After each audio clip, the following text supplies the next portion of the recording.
कृषि कानूनों को रद्द करने की मांग को लेकर राहुल गांधी ने राष्ट्रपति रामनाथ कोविंद से मुलाकात की। इससे पहले राष्ट्रपति भवन तक कांग्रेस नेताओं के मार्च को पुलिस ने रोक दिया। मार्च रोके जाने के बाद राहुल गांधी ने कांग्रेस नेता गुलाम नबी आजाद और अधीर रंजन के साथ राष्ट्रपति से मुलाकात की। उनका दावा है कि उन्होंने राष्ट्रपति को कृषि कानून के खिलाफ करीब 2 करोड़ किसानों के हस्ताक्षर सौंपे।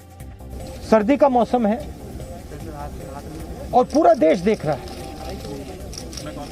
कि किसान दुख में है, दर्द में है और मर भी रहे हैं। प्रधानमंत्री को सुनना ही पड़ेगा। कृषि मंत्री नरेंद्र सिंह तोमर ने किसानों के 2 करोड़ दस्तखत पर सवाल उठाया। उन्होंने कहा कि राहुल गांधी ने किसानों के लिए कुछ नहीं किया। राहुल गांधी जो कुछ बोलते हैं उसको कांग्रेस भी गंभीरता से नहीं लेती। देश का तो सवाल ही नहीं उठता है। आंदोलनकारी किसानों ने भी राहुल गांधी पर राजनीति करने का आरोप लगाया। जब करने काबिल थे तब नहीं किया, अब ना करने काबिल हैं तो करना चाहते हो। इस तरह की जो भ्रांतियां राजनीतिक दल डालना चाहते किसानों में, किसान जागरूक हो गया। राष्ट्रपति से मुलाकात के बाद राहुल गांधी ने किसानों को आंदोलन में डटे रहने को कहा और राहुल गांधी ने किसान आंदोलन की आड़ में देश के लोकतंत्र पर बड़ा हमला किया। उन्होंने कहा कि भारत में लोकतंत्र नहीं है। कौन से देश की बात कर रहे हो? इंडिया की बात कर रहे हो? इंडिया में कोई डेमोक्रेसी नहीं है।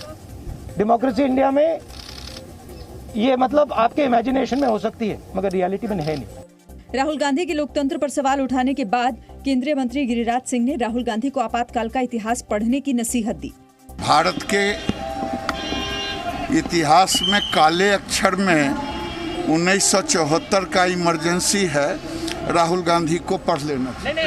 सूचना एवं प्रसारण मंत्री प्रकाश जावड़ेकर ने किसानों के मामले में राहुल गांधी को खुली बहस की चुनौती दी। आइए चर्चा करते।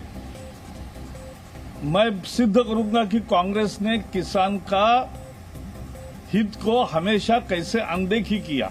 सस्ता अनाज मिले इसके लिए किसान को हमेशा गरीब रखा।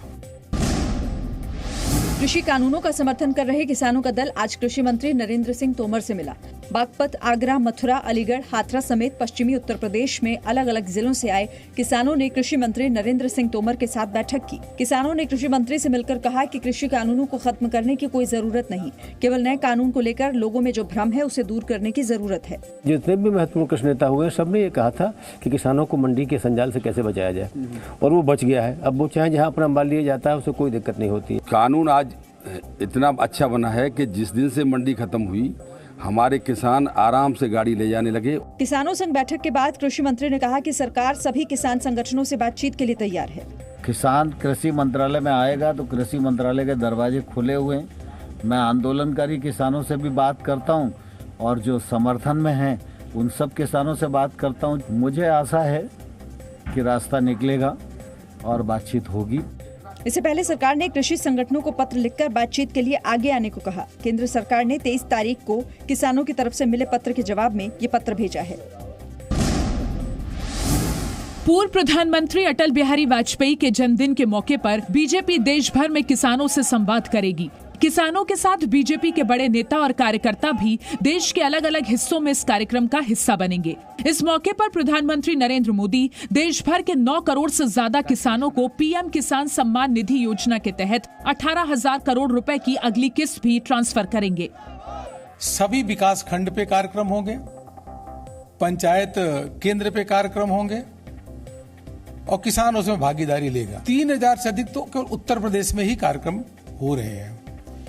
इसलिए अभी तक जैसे मैंने कहा सूचना 19,000 से अधिक स्थानों की सूचना आ चुकी है। प्रधानमंत्री वीडियो कॉन्फ्रेंसिंग के जरिए देश भर के किसानों को संबोधित भी करेंगे। इसके लिए 19,000 से ज्यादा जगहों पर प्रधानमंत्री का संबोधन सुनने के लिए इंतजाम किए गए हैं। प्रधानमंत्री के इस कार्यक्रम से गृह मंत्री अमित शाह सहित कई केंद्रीय मंत्री, उत्तर प्रदेश के मुख्यमंत्री योगी आदित्यनाथ, पार्टी के वरिष्ठ नेता अलग अलग जगहों से जुड़ेंगे। बीजेपी भारत रत्न अटल बिहारी वाजपेयी के जन्मदिन को सुशासन दिवस के तौर पर मनाती है। प्रधानमंत्री नरेंद्र मोदी ने आज विश्व भारती यूनिवर्सिटी के शताब्दी समारोह को संबोधित किया। प्रधानमंत्री मोदी ने अपने संबोधन में गुरुदेव रविंद्रनाथ टैगोर के एकला चलो रे के मंत्र को दोहराया। उन्होंने कहा कि एकला चलो रे के दर्शन से ही देश आत्मनिर्भर बन रहा है। प्रधानमंत्री ने कई घटनाओं के जरिए गुरुदेव रविंद्रनाथ टैगोर के गुजरात कनेक्शन की भी चर्चा की। अहमदाबाद में रहते हुए उन्होंने अपनी 2 लोकप्रिय बांग्ला कविताएं बंदी ओ अमार और नीरव रजनी देखो, ये दोनों रचनाएं की थी। टीएमसी ने टैगोर को गुजरात से जोड़े जाने पर प्रधानमंत्री की आलोचना की। टीएमसी ने कहा कि टैगोर विश्व कवि थे, उनको राज्यों के बीच समेटना ठीक नहीं है। রবীন্দ্রনাথের মেজদা, যাকে তিনি আলাদা বলে গেলেন বর্দা, সত্যেন্দ্রনাথ ঠাকুর, কিন্তু তিনি ছিলেন রবীন্দ্রনাথের মেজদা। স্ত্রীকে তিনি বলে গেলেন জ্ঞানন্দিনী। पीएम मोदी के कार्यक्रम में मुख्यमंत्री ममता बनर्जी के शामिल नहीं होने पर विवाद भी हुआ। मुख्यमंत्री ने कहा उन्हें निमंत्रण नहीं मिला था। भाई कबे डाकलो, कখন डाकलो? बीजेपी যা বলবে সবসময় শুনতে হবে। আমার তো একটা অফিস আছে, আমার কিছু জানা নেই। উনি আমার কাছে যেটা কালকে একটা খবর পাঠিয়েছেন, আমি যখন বিশ্বভারতীতে যাব 28 তারিখে। उधर विश्व भारती यूनिवर्सिटी ने 4 दिसंबर को ममता बनर्जी को भेजे गए निमंत्रण पत्र को सार्वजनिक कर दिया। कांग्रेस ने पश्चिम बंगाल में विधानसभा चुनाव लेफ्ट पार्टियों के साथ मिलकर लड़ने का फैसला लिया है। कांग्रेस नेता और पश्चिम बंगाल के बहरामपुर से सांसद अधीर रंजन चौधरी ने इसका ऐलान किया। 2016 विधानसभा चुनाव कांग्रेस और लेफ्ट पार्टियों ने साथ मिलकर लड़ा था। हालांकि ये गठबंधन 2019 के लोकसभा चुनावों में बरकरार नहीं रह पाया। टीएमसी से बीजेपी में शामिल हुए शुवेंदु अधिकारी ने आज पश्चिमी मिदनापुर में बड़ी रैली की। शुवेंदु अधिकारी ने दावा किया कि पश्चिम बंगाल में बीजेपी की लहर चल रही है, जो चुनाव आते आते सुनामी में बदल जाएगी। मोदी जी का लहर है, परिवर्तन का रुझान है।